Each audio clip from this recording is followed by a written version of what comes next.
Welcome to another episode of This Catholic Life. Conversations about life's ups and downs, big and small, how we deal with every situation imaginable, whatever life throws at us, but still manage to be sensible, practical and joyful. Today's show is mental and spiritual. The conversation about a whole lot of things that are mental or spiritual or both, and how Catholics can approach this area of mental health and our spiritual life, where they cross over, how they interact, and whether they have anything to do with each other at all. I'm your host, Peter Holmes, and today I'm joined by Renée Köhler-Ryan, my co-host and professor in philosophy at the University of Notre Dame. Hello, Renée. Peter. And by Rian Galliott, our resident geek and co-host today.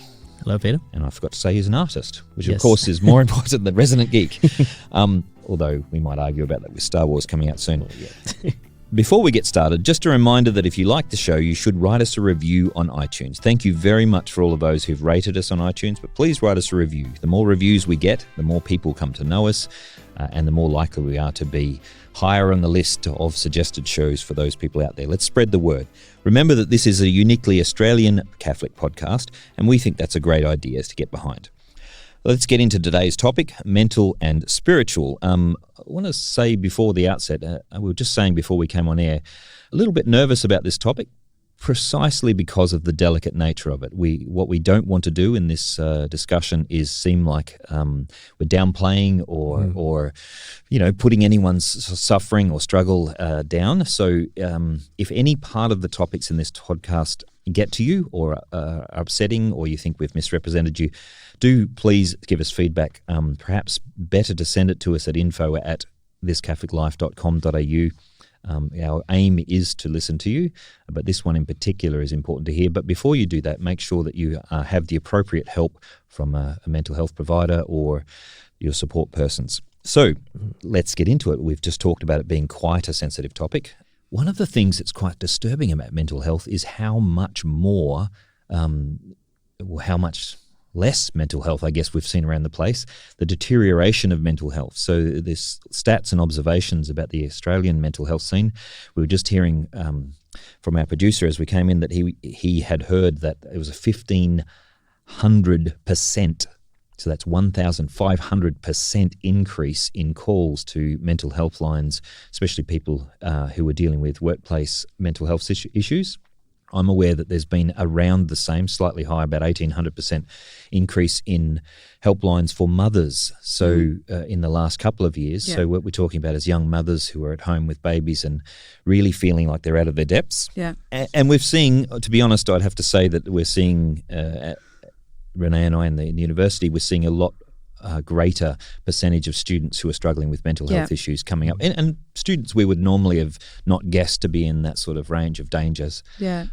What I always find surprising is that it's often the people who one really wouldn't pick from the outside who then present with these issues. I find it really startling when I find, particularly when a young person comes into my office and says, I'm dealing with this and this and this. And I think, you're so cheerful in class, you're always there when someone is asking you for help and all of this kind of thing. And I just wonder if it's an increasing pressure to have to perform in certain ways that people aren't able to be vulnerable somehow. I'm not sure. Possibly this is something we'll get into a little bit later. But I always find it really striking that it's often really unexpected when I come across. Yeah, it's almost a chicken and egg argument though, isn't it? Because often the most sensitive people are the ones that feel it the most, and they're often the ones very intuitive to other people's sufferings, and they'll be open to that. And sometimes they're even the funniest people in the room. Like they'll be the funniest and most amusing and the clown, and yet when you get them down to the depths of their own struggles, it's quite dark. That's right. Whereas the people who seem to flatline in class and you would have picked as perhaps being depressed are just, I don't care. Or maybe they just haven't touched the depths of their own emotional struggle. Who knows? So are we just becoming more aware of this kind of struggle, or is there actually an underlying like a problem? A couple of theories come up. One is that we're struggling a lot more because of the state of the world. Has it become a darker place, or are we just more aware of it? Some people have suggested that social media has contributed to this sort of thing, in the sense that we're constantly being bombarded by angry clickbait and debates against each other and shutdowns and that sort of thing. I have a friend who's a counsellor, and I said to her, she's a high school counsellor, and I asked her two things. One, is there a rise in, how many students you're seeing? And she said, absolutely. And I said, is there any cause? And she just held up her phone. Really? And she said, this is the cause. If we could somehow protect these young people from what they're doing to each other on phones and from their constant distractedness on phones, then we would already have a big solution to the problem. They just don't know how to deal with this kind of, it's like this weapon sitting in their hands. And what you're referring to there, is that the attack on each other? Yes, attack on each other, but also, and I didn't have a chance to go into it with her further, but there's an increasing focus on the self. Right. And the image narcissism. of the self. It is narcissism. But it's fear when it's narcissism, isn't it? Like, I'm not good enough. I need to look better, that kind of thing. That's right. So I was going to go there because the image thing on the iPhone, when people are presenting themselves on Pictogram and is that right? Instagram, sorry, Pictogram. There's another one that's terrible though. What is it? Where you're putting up pictures of everyone else's perfect houses and perfect craft stuff and what's it called? Pinterest? Pinterest. There you go. That's I have a friend who said, I'm getting off of Pinterest because it's just depressing me. Because everyone's telling me that this is what my house should look like. I'm sorry, it's never going to. Everyone's telling me I should be doing these amazing craft projects. Forget it. And no, I'm not cooking 3-course amazing gourmet meals for my family every night. So it's over. Goodbye, Pinterest. So Pinterest, Instagram, Snapchat is one that the kids get right into apparently. Slightly more dangerous, I think, for the young people because there's a temptation to think that it's transient and then they can get away with certain behaviour on there and not get caught. And there's the normal Facebook stuff. And a lot of the presentation of it is to present oneself in a certain way, to sort of have a public image. It's almost like we're our own agents. That's right. Trying to sell ourselves as a Hollywood sort of product. I had a friend of mine, actually, I have an Instagram account to show my artwork. And a friend of mine decided to help me out one day. And she went through the account, and you can archive pictures so that no one else can see them. And she cleared out quite a lot of my photos into the archive, saying, "This is it. It looks clearer now that you're an artist. That this is the image that you want to project. That you're the struggling Catholic artist." And wow. And that really struck me because a lot of the photos that were hidden were the ones with me and friends, and and it's so easy then to compare yourself. That opened the window to me to seeing how much I compare myself to the image of others. Right. The image that they portray themselves as. Wow. On social media, and I didn't feel as bad about my life then. But I think I do agree that there is that element where that people project the image of a life online. Yeah. And there's that element. I think it comes with that competitiveness that we have in society. Yeah. I mean, I'm no expert, but I think that was one thing that got me when I was a student. Yeah. I just never felt good enough compared to what I see. Right. It's a really lousy way to communicate, I have to say. Every time I send an email, if there's I have to stop myself and go, wait, are they going to read this in the tone that I wrote it? Yeah. Because almost always there's a potential for miscommunication. So whenever you just use an LOL. Oh, okay. No, actually, that's a funny story. I have a friend who, a good friend, I have to say, who honestly and earnestly thought LOL meant lots of love. Yes. Another friend of mine fell into that as and they well, would, sending notes about so-and-so's died and we're going to their funeral, LOL sort of thing. And you go, right, somebody needs to tell them.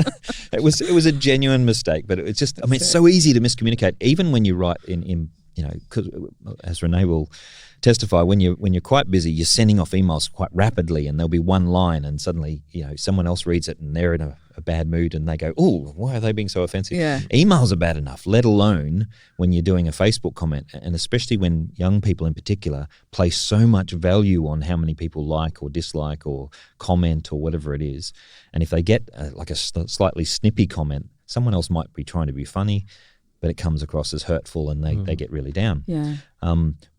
It's an interesting one. I'm probably going to get myself in a little bit of controversy here, but we've actually not given our kids unrestricted access to social media until they're 17.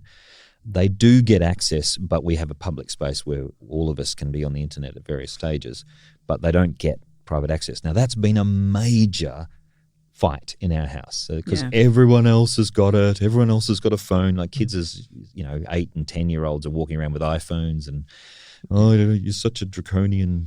What is it? Middle Ages.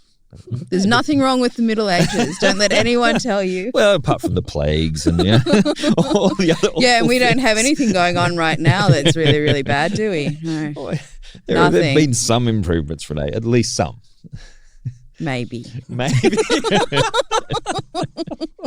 All right. I'm with Augustine on this. Yeah. Every age is as bad as every other age. I have to say that whenever I feel like, I'm really depressed because this, how could it get much worse in the church?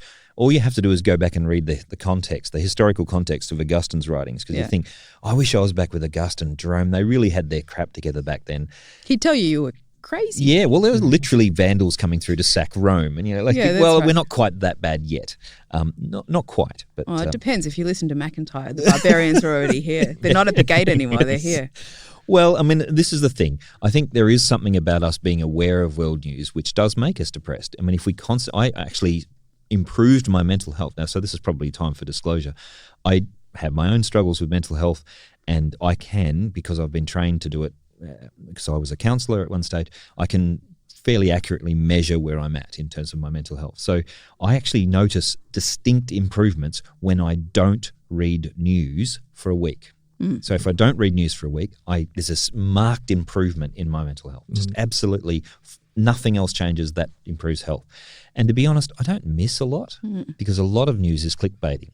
And, yes, it is important, for instance, what's happening with Brexit, but it's unlikely to involve me in any meaningful way, like in terms of decision making. Like I don't have decisions to make that will be involved in what Donald Trump's doing or Brexit or anything. I don't need to know that on a week-to-week basis or a day-to-day basis. And it really getting to know things that I can't do anything about involves me emotionally with concern or anger or whatever it is, but I then don't have enough emotional reserves to deal with the guy I met on the street who needs a hand, the ordinary people who actually I should come across. The other factor, though, I'd like to throw at you guys is this thing that comes up a lot in school situations is resilience. That we used to, if you like, build resilience as kids, and there's lots of old people who go, "Oh, back in my day, we had to, what's that old Monty Python skit? Lick road clean with tongue, get up at 3 o'clock in the morning, half an hour before we went to bed." The whole idea of everything being harder in the old days, I don't know if it was harder in that sense, but when you were constantly teased and belittled in your own family, like I grew up with siblings. You just got so used to it that when other people teased you, it didn't affect you as badly. Yeah. And so I'm noticing that my kids aren't as affected by teasing as other kids are because they get it constantly at home. Now, it's not nasty at home. It's all done in good sort of natured. But they can take it when someone else dishes it out because they just don't. You think that's bad? You should see what I deal with at home kind of thing. Yeah. Hey, what do you think of that? Oh, I was teased a lot. In high school, primary school, I didn't have many friends at all. Right, so that was a nasty kind of teasing. It was a nasty kind of teasing, and it's interesting this movement now to remove bullying. I think bullying should be gone as well. Yeah. But at the same time, I think something's missing when we forget that we should also raise our children in a way that allows them the strength, or at least the capacity, to be able to deal with bullying themselves, to know how to change that. I mean, all the bullying that I encountered, as you were saying before, all the bullying I encountered in high school is nowhere near as bad as the way that I feel after, certain comments on social media or on Facebook. Those things can get to you because it's almost like an attack on your whole lifestyle or who you think you are. Yeah, and does it depend who it's coming from? Because it used to be in school when the bullies teased me, that's what bullies do. Yeah. And it made me feel awful until I got myself out of the range of the bully, and then I didn't feel awful anymore because they were just idiots. Well, the thing is, at least the bully knew who I was. It was personal. Yeah, it was personal, and he did it to my face. Nasty, but he invested in it. Yeah, that's right. And that's it, because at least then, I mean, I know now. I went to I'm going on to my 2 decades out of high school now. But I remember going to my 10-year reunion with high school students. I almost didn't go, but I did go, and I'm glad for it because it was a very healing kind of situation in the way that all the people that had teased me and I felt bullied by, it was all water under the bridge. In fact, it was more like brothers meeting each other again for the first time in 10 years. Wow. And there was so much closure in just being able to come back after 10 years, after having lived more of life and realizing, hey, that jibe wasn't so bad at all. Right. It was, Or at least they didn't mean it that way. They didn't. And you realize how little some of those things as teenagers are that seem so big at the time. Right. So I think a lot of it is that, I guess, that scope of understanding of how big your world is. Yeah. I'm not a perfect I'm not the perfect person to talk to about this. I think I agree with Kelvin and Hobbes, the comic, when I think anybody who looks with nostalgia back on their school days is either deluded or they were one of the bullies. My experience of high school and primary school was just constant bullying. Now, that doesn't mean I think it's a good thing. I think it was horrible. Yeah. And I think we should train people to stand up for those people who are being bullied. And I taught my children to stand up against bullies, which ended up with them being the target of bullying almost constantly in school, because as soon as you stand up, you make yourself a target. Yeah. But I've never been intimidated by bullies. And I think I was one of the shortest children in the school, because I was only 5 foot till I was 17 and shot up another foot in my year 12. So I was the constant target because I was the smallest guy in the class. But I never, ever shut up. And I know you find that very hard to believe, but but the purpose of the bully was to intimidate. And if I refused to be intimidated, killing wasn't an option in high school, although it got reasonably close sometimes. I'm not joking about that. One of my classmates was stabbed, but the whole experience of it was that if you refused to be intimidated, they simply, in the end, they just gave up, because it wasn't worth picking on this little kid who just kept at them. I think there's a difference between teasing and bullying. So what you were talking about with what happens in the family, a kind of gentle teasing. And I actually wonder if that's quite important. I know that I tease my friends as well, friends and family. And often it's a way of kind of pointing something out gently that they might not see otherwise. So it's kind of like a counter to narcissism in some ways, if one can take on a tease and think, now that's... Why is that person saying that? Actually, that's probably something that I should be thinking about a bit more, or be a little bit more aware of. And it's also important to learn to laugh at yourself. Yeah, that's because right. if you can laugh at the little quirks that you have, or even things that are slightly annoying about yourself, you learn to take them with about the appropriate amount of seriousness, which is that, all right, okay, I'm a bit of a nong in that area, or I'm a bit annoying in that area. And my kids constantly badger me about my pedantic response to grammar. Like my daughter and I were learning French together at one stage. In fact, a couple of us are learning French now. And she'll consistently say, "C'est moi." Who's on the dishes? "C'est moi." And she has the most beautiful imitation of a French accent when she tries. Right. But she knows it grates on me. I can't let it pass. Even though I know she's baiting me, I just go, "C'est moi." Come on. It's not that hard to do. And because she knows it's my trigger point, she'll press it every time, and they'll all giggle and look at me, and it's teasing. That's actually not to try and put me down. That's not an oppression thing. It's not intended to be nasty to someone. It's deliberately poking at something which is, amusing, and that I should be able to laugh to myself in. So perhaps, what do you think about the theory then that this sort of resilience, which is built up by friends being able to gently tease us, is a little bit lacking these days? Is that so the part of the theory is that there's a lot less siblings in people's homes in general, and so if you're growing up in a 1 or 2 child family, you're less likely to have that kind of resilience built up. That could be part of it. I think that is probably only part of it, though. Okay. I do think that the social media, we just haven't learned how to do that well. Right. Maybe there is no good way of doing it well, but people become more so the idea that people are more and more connected, I think, is actually untrue. I think they're more and more disconnected, because they're fooling themselves into thinking that they're more connected. Because they're investing their social efforts into that area rather than, And one student a number of years ago now who presented to me with severe mental health issues, I remember being struck, and it was only when that happened, the presentation of the issues in this really overt way happened, that I remembered a conversation that had struck me a couple of weeks before, where someone in a group of students just said in passing, "Oh yeah, I went through my Facebook friends list and I realized that I had 2 accounts, so I deleted one." And immediately the response was, "Oh, so that's why I'm missing one friend in my Facebook friends." So she was like counting every day, and if someone wasn't her friend anymore, this was a huge issue. Wow! And so just kind of ballooning, almost out of control. Wow! I've lost hundreds of friends on Facebook.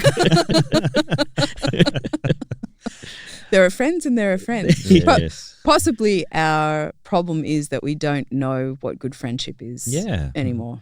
It's like we used to talk about best friends in school. I mean, I never really got to that level, but you'd have people who were like in your closest, and usually it's only a few people that you can invest that much time and space, with, and then maybe a few more outside of that. And I think we can really only meaningfully interact with at most a couple of hundred people in a regular basis, and that's not really at a deep friendship level. Maybe a dozen at most. But we have to ask the question about where the Catholic thing comes in here. Like, I would be very careful about this, because there's some people who try to spiritualize mental health, and there are some people who try to remove the spiritual element of mental health from the whole question. So some people like to treat it purely as a medical category and say, just get a professional involved, get your faith completely out of it, just about the mechanics and the biology and the neurology, if you like, of it.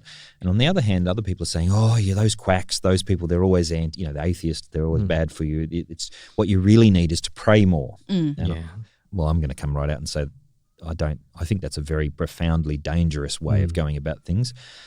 It's very clear from what we've observed in medicine that these things are real, and quite possibly the stigma of mental health is what's stopping a lot of people actually getting help. Yeah. So when I was growing up, there was a mental hospital in town called Hobson's Park, and if someone was a hobo, they were mocked and derided, and there was the if you said something a bit crazy, you were on the Hobson's bus or something. It was a kind of a way of putting someone down. But even these days, people are a little bit worried to mention that they've got a struggle. Yeah. It shouldn't be, because, there's so many people who are struggling. Yeah. Well, I think it's a form of dualism, in fact. So people think that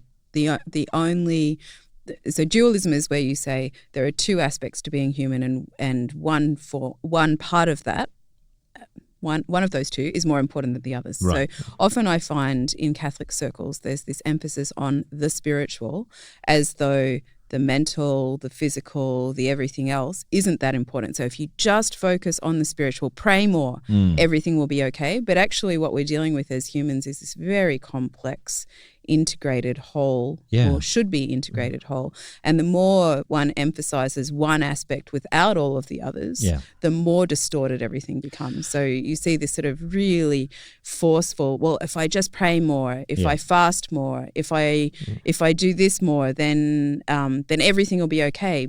But that means ignoring other things that really need to be addressed at the same time. I think as well, it's interesting because,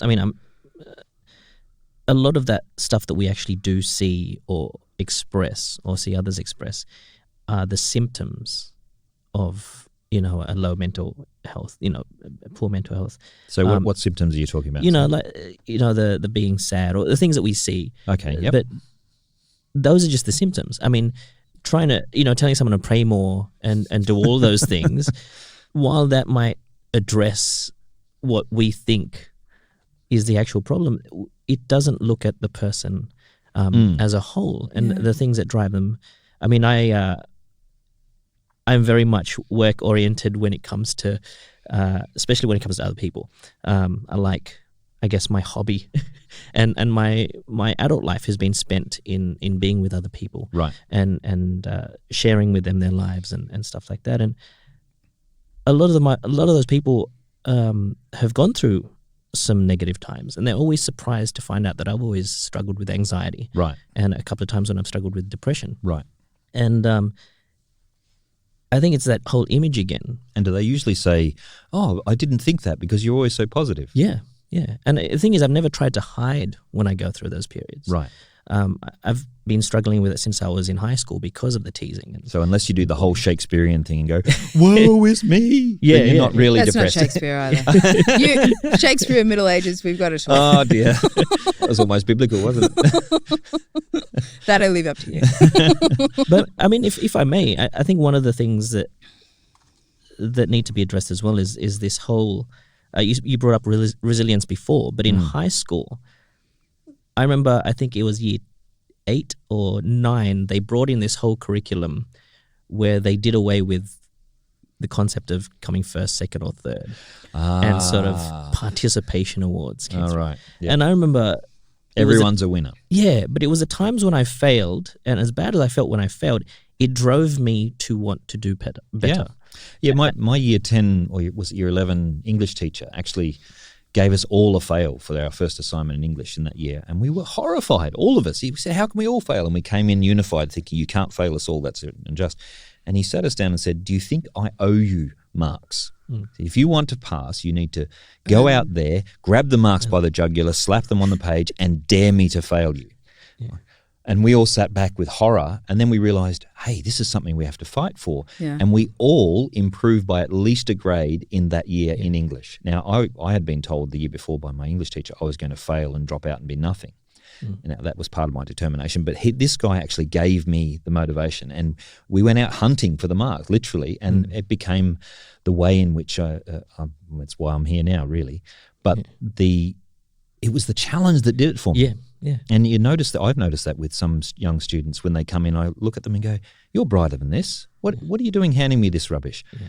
Except that we have to be very careful saying things like that. But when people are challenged gently, then they usually respond. Yeah. But when my kids get trophies for participation, those trophies go in a big box out the back, whereas the medal they got for being best and fairest is always, pride of place. Actually, I'm not sure if I told you this before, Renee, but I nearly failed Intro to Philosophy at Notre Dame. that first introductory subject. Philosophy is hard. Yeah, and it wasn't until I nearly failed and I realized the way I thought was problematic, and I had to analyze how I thought. Yeah. Philosophy, I ended up majoring in philosophy because I enjoyed it after that. I surpassed that fear of failure and that laziness, I guess. And I really strove to do better. End up enjoying the subject so much. Now, some of it could be, and this is another criticism I've heard from other people, is that people haven't really suffered. Like there's some people who have really suffered, and you can see it in their situation, their family life, they're like if there's a broken family or there's hurt or there's some kind of suffering in their early life, they will suffer genuine, like sometimes it's post-traumatic stress disorder, sometimes I'm not sure what the word for it is, but there's a new kind of thing I heard of recently where it's not post-traumatic stress disorder if the cause of your trauma is ongoing. It's still happening. It's still trauma. Some of the students are suffering this, and to be honest, that's part of adult life as well. There's an ongoing struggle, and because we have a special needs child, we're dealing with lots and lots of special needs families, and often the special needs of the child and the change in the hopes and dreams of the parents is an ongoing trauma which affects them in that way. One of the other factors is lack of control over the situation, especially if you're looking at social media. We're often looking at disastrous situations we have zero control of. But coming back to the mum's situation, Renee, you could probably talk on this a bit more, when a mum's suddenly she's completely competent professionally or in her own field, and suddenly she's faced with a baby which has no manual and, and life has totally changed and completely reliant on or subservient to the needs of the child. Suddenly there's just no control. Yeah, that's right. I think that is a huge thing. I remember that becoming a mother, that all of a sudden, not only had I just gone through 9 months of having everything completely changed physiologically and was exhausted, and labour was difficult. Labours are always difficult, but mine was especially difficult. And then I had this little baby who needed me 24/7, and that was a huge transition, and it was completely beyond my control. So that was something that, I had to become used to very quickly, and I can really understand the pressures that mothers are under in many different respects, and I think that this might be part of why we're seeing mothers who are expressing all of this. So there's the lack of control, but there's also the rising expectations from other mothers. Yeah. I think that often mothers are not very kind to each other. And when you read those manuals on how to be a good parent and all this, I think they're all often so unrealistic in their expectations. Like, you must have a perfect disciplined child but never actually discipline them. Yeah. There's all this kind of expectations. And frankly, every child breaks the mold about, once a day. Yeah, that's right. And also just the loneliness of it all. So until the child can actually start to hold some coherent kinds of conversation, it's pretty darn lonely being at home. And when you're trying to get out of the house. And when I had young kids and we were living overseas, I had one friend who was also a mum. We used to meet every day. That was what kept me going. Right. But I had the radio on all the time at home. I had BBC Radio 4 because I was like, there are intelligent people out there and they are thinking about things. And I could listen to stories and, all of this kind of thing. But it kind of broke through the loneliness in some way. And I think that that's not really accounted for. And then you have the whole problem of, so I'm in a Catholic working mums group on social media, and there was on Facebook, and there was a mother who was saying it's also really hard. You can't win. It's really hard as a working mum because anything that happens for mothers is usually during the working day. Yeah. So she had talked with the parish priest about how she was finding it increasingly difficult as a mum to do what she needed to do. And his response was to start a mother's group at 9 o'clock in the morning. So she was like, well, that doesn't help. So what are we supposed to do now? Do I start another one? Or, so it's really hard for everyone to kind of negotiate the needs of different members of society. Part of it's the breakdown of extended family connections, although they can be mental health risks as well. I actually recently said this at a talk, and someone said, excuse me, I've got lots of great family connections. They don't stop showing up. Yeah. The issue is that they don't interact in a helpful and healthy way. Perhaps what I was also talking about is that some people haven't actually had a meaningful experience of suffering in the sense that we mean, like they've grown up in quite a sheltered area and they suddenly get into adult life and some boss is yelling at them and they've never had anyone saying anything bad to them ever and they're freaking out in a disproportionate way. Yeah. In some respects, you can understand it because it's how much we've experienced. But I have to remember Abraham Joshua Heschel's comment. He says, the man who has not suffered, what does he know anyway? It's like basically, unless you've actually suffered, you really don't know who you are, and you can't actually empathise with anyone else. A few weeks ago, I was travelling to Parramatta. I was waiting at Redfern Station, and there was these two platform attendees or attendants there, and one of them saw this man with a child just cross the line. And so casually, because he was in a conversation, he couldn't really just walk over. He said, "Oh, please step back behind the line." He raised his voice a bit because the man was maybe 20 metres away. Right. The man with the child walked over to the attendant and said, "Don't you ever yell at me ever again." And I thought, wow, this person can't handle that kind of... Yeah. Or was having a really bad day. Yeah. But it was an interesting... Child had been yelling at him all day, really did not need someone else yelling at him. But I think that brought me back to a few of my friends have said to me, nothing really phases me. Right. But then again, I'm not really passionate about anything. Right. And I think a lot of my friends that I've met in the last few years have actually mentioned that they wish they could be passionate about something the way that so-and-so is. Right. And that sounds like a deadening of reactions or emotions. Yeah. Like you're dulling your sensitivity to things in order to protect yourself. Yeah. And it's just interesting that it seems to be something that's lost. We are supposed to be passionate. Like if we see beauty, we're supposed to be moved by it. If we see tragedy, we're supposed to be angry about it. We're supposed to have those reactions. Perhaps it's because we've been bombarded by the social media images and the news, the disastrous news, that we're in like disaster exhaustion. Like we just can't muster the sensitivity or the empathy to deal with ordinary situations. I've often wondered how people can walk past the homeless people on the street without any feeling completely, what can I do about this? It's so hopeless because I can't change the situation. Yeah. I know whatever I do actually doesn't help the situation. But people seem indifferent, and perhaps Perhaps they've just trained themselves to be indifferent, or perhaps they're feeling the same way I am and I'm judging them unnecessarily, that it's not showing on their faces. Or perhaps we're just so absorbed with the various troubles of our own lives. Coming back to the mental health thing, though, I don't think we can dismiss spiritual aids in these things. Focusing on the good, true and beautiful is a good thing. And there's no doubt that if we have a particular sin weighing us down, for example, going to confession actually is a mental health lift, because if something's affecting us, it can actually bring us out of that. Receiving Christ's own body and blood in the Eucharist has to be a lift. If this is true and it's real, this is the King of Kings and Lord of Lords. That's wonderful. Receiving, if we're particularly dangerously ill, then receiving the anointing of the sick is an amazing thing. It's often been very emotional when I've seen that done. But we just shouldn't make it all about spiritual things and pretend it's as you just need to be more prayerful or something like that. It shouldn't be forgotten too that some of the most spiritual people who have ever existed have gone through what is called the dark night of the soul. Yeah. So you've got St. John of the Cross, St. Teresa of Avila. I learned recently Edith Stein, so St. Teresa Benedict of the Cross. All of these, they really went into very, very dark periods of their lives where all they could fall back on was God, but without the emotional kind of benefit, if I can put it that way, of connection with God. So feeling his absolute presence and absence at the same time, and just feeling absolutely desolate about this. So those who are suffering from this are in very good company, I would say. Yeah. I think company is probably another important factor. Being with people. Yeah.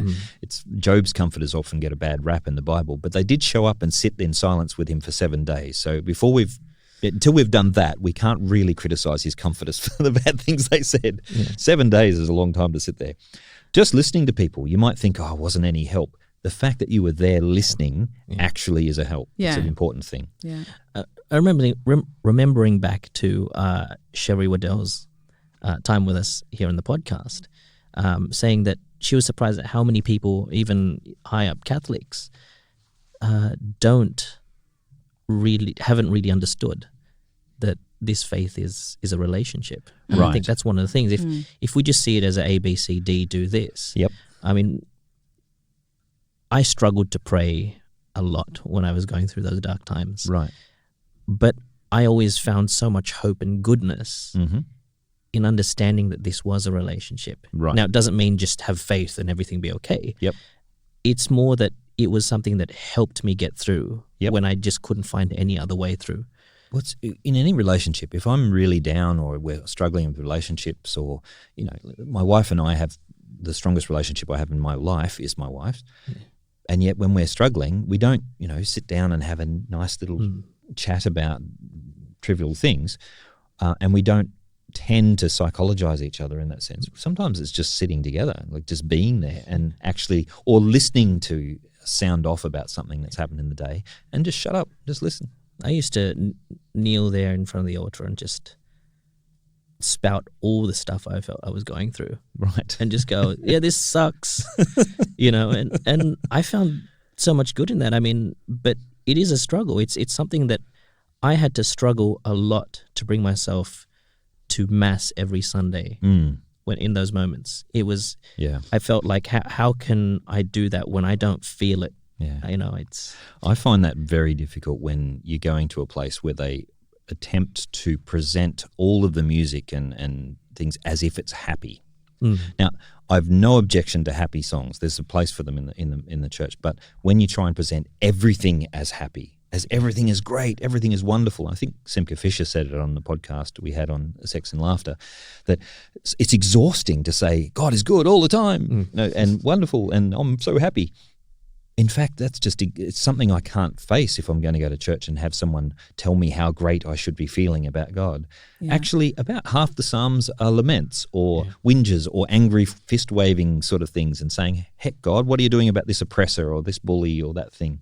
My usual go-to place for when I'm feeling down is actually go and read some Psalms, because they're really, whatever I think I'm feeling and how, I probably shouldn't be feeling this as a Christian, you read the Psalms and go, whoa, this guy's got a problem with he's probably got more problems than me. Yeah, and I think it's important too, there can be a tendency to say, if you believe in God, then nothing should touch you. Nothing should faze you.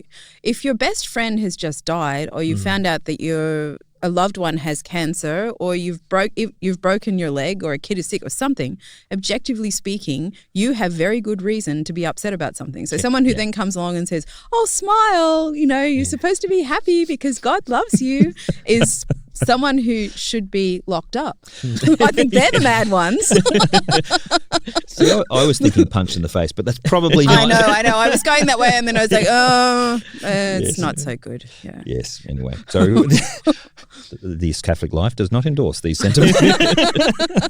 And no one was harmed in the making of this podcast. In general terms, probably what we need to be, I think trying to sum up what we've talked about here as a Catholic community is more like a family. I mean, that's the way the early church describes itself, as a family of believers, that they're brothers and sisters in Christ. I mean, we use this kind of language, but actually being a brother and sister in Christ is not this sort of feel-good, smarmy kind of, oh, brother sort of thing. Sometimes it means a brother or sister can actually tease you to the point of distraction as a gentle, friendly help in terms of dealing with your faults. Sometimes those brothers and sisters can basically be teaching you how to live with people who are difficult and helping you through, but they're also the ones who should be there even when you're not being sociable, when you're not being helpful.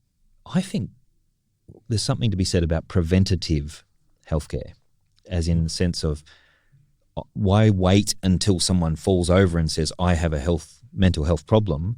Why don't we just identify the factors which actually seem to prevent these things and actually aim for those things? Community, strong, laughter. Now we're planning an episode on laughter very soon, but laughter as a preventative thing is a good thing. Common human contact, physical touch, physical activity, exercise, things like that should be something we keep in mind. Just having the solidity of relationship to know that even when you're critical, even when you're saying that, truth that isn't popular, that you do love the person, and helping them to understand that this is all out of love, and then you want the best for them, regardless of what happens. You're there for that person because they are another person, not because they are someone, a stepping stone to get what you want or anything like that. But that real love, that real Christian love, I would say, of wanting the best for the other, and that you're in it for the journey. I'm not here for this or that, and you might not be fun today, but that's not what I'm here for. I'm here for you, not for fun. And perhaps some of those stories that Renee talked about, maybe it's good that we hear more about St. Teresa of the Cross, her story, or Edith Stein's one I haven't heard. Now I'm going to go and look that up. But the Dark Night of the Soul is a big deal, but also not when it's so flowery. The really messy stories, the things when people have messed up and felt under pressure. In terms of mental health, probably as a church, we could also recognise the triggers. So there are some things in modern society, like the family breakdown situations, especially when there's relationship breakdowns, things that people often are assumed will shake off. Like, so I've often dealt with students who ask for an extension because they've had a relationship breakdown, but they're relieved when it's acknowledged as being a factor because almost nobody else is allowing them to be, this is not, get over it. It's weeks ago or months ago. You've got to get over it. There's no acknowledgement of the actual struggle. Just acknowledging these things, being more upfront about it, especially when someone, and one big one that comes up a lot is when a mother or a couple is trying for children and they lose a baby early in the gestation. Almost nobody knows about it often because people don't tell about the early gestation, and they almost nobody, if they did know about it, would make a big deal of it. But how do we go through that? And we had some advice from a priest that we should name each of the babies we lost, and we still include those babies in our family litany. Now, that might seem a little macabre to some people, and some people have commented that, but I've never felt, since we were doing that and actually mourned them in a proper way, I've never felt that same grief that we were feeling at the time in the same way. I don't know if that's it might not be useful to everyone, but it's one way in which the acknowledgement helped. I think without being professionals in this field, we've more or less touched on what we can in this topic. It's time for something happy. We'll try with a 1-minute wonder, something which has made us wonder at the universe, laugh, or perhaps just think a little harder? Box. Actually, after this episode, just thinking about the people in my life, I've really struggled the last year or so, and I've had wonderful friends that have just called up and said, "Hey, look, I'll treat you out to lunch," or "Hey, look, why don't we go watch this movie? Hey, look, let's do this," and just spending the time, not even necessarily having to talk about things, but just being with me, and so that's really, I guess, led me to contemplating the love of Christ and the nature of that, the providing he does for us. So cool. Renee? I've been thinking about water lately because I visited my family who are farmers, and there's a terrible drought going on, and we keep on seeing all of this in the news. Last time we came home, I'm always saying to the kids, turn that tap off. What have you got that tap on for? And they didn't really get it. I think they've finally gotten why their mother is so obsessed with not wasting water until they saw the huge and devastating effect that it's having. So now they are looking at water differently, and it's made me look at water differently as well, or even more differently than before. So every time they get some and drink it, they're like, oh, wow, this is amazing. We have water. Oh, I wonder how the farmers are going, and kind of thinking about that. But also, if there's any water that needs to be poured out, they don't pour it down the sink. They take it outside and they make sure that they water something with it. And so it's just, wondering at water, I think, is something that Australians could do a little bit more of, especially when we have a lot and we're looking at so many places that are looking at severe water restrictions and getting down to having no water at all quite soon. Some places are already shipping in water. Yeah. Sydney is interesting. We have a kind of a wet season, or at least we used to. So the summer, we tended to get more rain in summer than winter. But it hasn't been consistently that in the last couple of years. No. We've had a bit more of a drier summer. Please God, we keep praying for rain. My 1 minute wonder is I was listening to John Anderson's podcast, and he was interviewing someone. And what struck me about this is that you make assumptions based on the way someone talks. He was interviewing Baroness Caroline Cox. Now, a more posh idea of a person I could not get. And her accent is what we would perceive as a classic kind of upper class English accent. And then when you actually listen to the interview, it's about her work in freeing people from human slavery. Now, it's not just, she's not just in an office somewhere in England. Firstly, she says she's the only baroness she knows. She was made into a lord, like the House of Lords, through political means, didn't want it, but uses it now for this same cause that she was pushing all along. I think they put her up there to try to get her out of politics, I think. But she's talking in this podcast about flying in a light plane into various areas of, deepest Africa under like anti-aircraft fire to land and get certain, women out of sexual slavery and all this sort of thing. So she's not talking about just pushing pens or, clicking like on Facebook. She's out there in huge danger, pushing these things through under threat of death or worse. And my first impression of her and listening to this thing, should I listen to this podcast? She's one of these baronesses from England. It's such a profoundly earthy and beautiful thing to be doing for fellow humankind. I'm actually going to try and find more out about it because she's amazing. Anyway, that was my wonder. If you liked or didn't like anything about this podcast, you can tell us by dropping us a line at info@thiscatholiclife.com.au. You can join our conversation by joining Twitter, Instagram, Facebook, our Discord chat, or you can find the links in the show notes on our website. Be sure to write us a review on iTunes, and that's how we get the word out about what we're doing. Remember, this is a uniquely Australian podcast. We think that's an idea worth getting behind, so tell your friends. Before we go, it's time for shout-outs. Renee. All of the counsellors out there who are doing more work than we would hope that you would have to do. There is an increasing need for the work that you do, and I know that it is not easy, so thank you. Amen. I'd just like to shout out to those friends of mine that have stuck by me through the years. So thank you for being patient. Yeah, that was going to be mine, actually. People who just text out of the blue, sometimes when they've had a hint that things aren't going well, or other times they just haven't heard you for a while and they call up and say, haven't heard you for a while, mate, what's up? And they sit down and give you even just a small amount of time. That really makes a difference. It doesn't seem like at the time, and I'm certainly a bit of a dull Jimmy when they come to those conversations, but it actually really matters. So thank you very much. That's all for now, and thank you for listening to This Catholic Life.